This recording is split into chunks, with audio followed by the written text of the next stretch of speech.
Missy was a shelter dog that we got when she was about 2 to 3 years old, and I'm not quite sure how old. And she's been a part of our family and a really important part of our family. She's really enriched our lives a lot. And when she started having health issues, we really felt like, we owed it to her to do as much as we could to support her. And so our vet ended up referring us into the specialty clinic in Sorrento Valley, is where I met Dr. Hill. And what were some of the original symptoms? The first, you say health issues, what were they? Well, she actually had a tumor removed on her back leg. It was a sarcoma tumor. And the vet recommended that we might want to follow up with radiation therapy afterward. And so we went to the specialty hospital to consult with a radiation oncologist there. And he was reluctant to treat her because she had some skin lesions that he was worried about. And so the radiation therapy can be something that exacerbates that. So we ended up starting our journey through the specialty hospital and ended up finally with a good outcome for her. So we're pretty thankful for that. Dr. Hill, it was a journey. All these specialists, you're an internal medicine specialist, a veterinary oncologist, veterinary dermatologist, before they even get to you. Exactly, yeah. Missy had an incredible medical story and a road to travel, and her saga involved multiple disciplines, involved dermatology, oncology, surgery, even dentistry, and internal medicine ultimately to kind of finally get to a final diagnosis. And she had several problems along the way, and it was a difficult road trying to figure out exactly what happened. And then one key diagnostic test down the line led to us diagnosing a very rare infectious disease called Leishmania, or she had Leishmaniasis, a disseminated form throughout her body, which is a common disease in many parts of the world, a very uncommon disease in the United States. And What is Leishmaniasis? it's a protozoal organism, so it's a protozoa as far as the biology of it goes, and it's transmitted from dogs to other dogs or to people. It actually can be a zoonosis where it can be transmitted to people, but it's a vector, a sandfly is what transmits it. So a sandfly feeds on an individual that has the disease, and the organism matures in the sandfly and then is transmitted to another individual after a blood meal by that sandfly.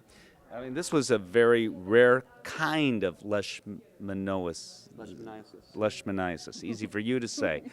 And I'm having trouble saying it because I don't say it that often, which is the whole point.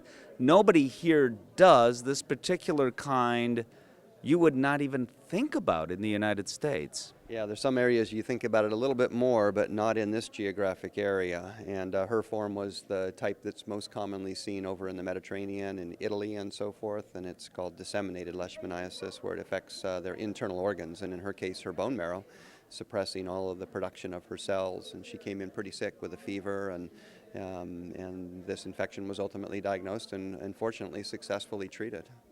Now, this is a dog that's been through joy so much. So many specialists. Is the good news that the medicine was available for you, and the better news for your dog is that you hung in there through that. Yeah, when I think back, last July is where she was really, really sick. And if I think in contrast to, how she's doing today, it's just incredible, the difference. So, yeah, we did, like I said, when a pet chooses you, you feel like, you want to do everything you can to help them. So that's what the decision we made to do. And the other thing is that, Dr. Hill was really good about explaining everything to us and really including us as a partner in the whole experience, which, made it a lot more doable in the sense that you could see a path forward rather than, just the panic of, oh no, what's now what's wrong. So she's done really well. Do you have kids in your I house? have 2 daughters. I as I was watching you, I just knew somehow that would be the case. And my guess is that your daughters are connected with this dog in a way that's even hard to articulate. Yeah, we have 2 daughters. Actually, they're both now out of the house because one's in dental school and one is a teacher up in the Bay Area.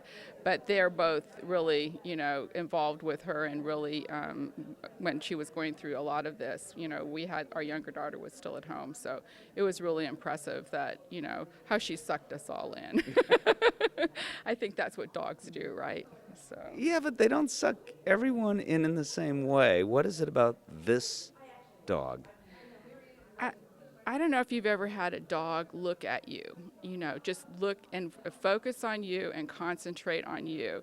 And that's what she does. She's always happy to see you. She is, accepting. She enjoys every day the way you and I sometimes forget about. We look forward or we look backwards and we're not living in the moment. She lives in the moment, and it's an opportunity to really see that, So we feel pretty lucky.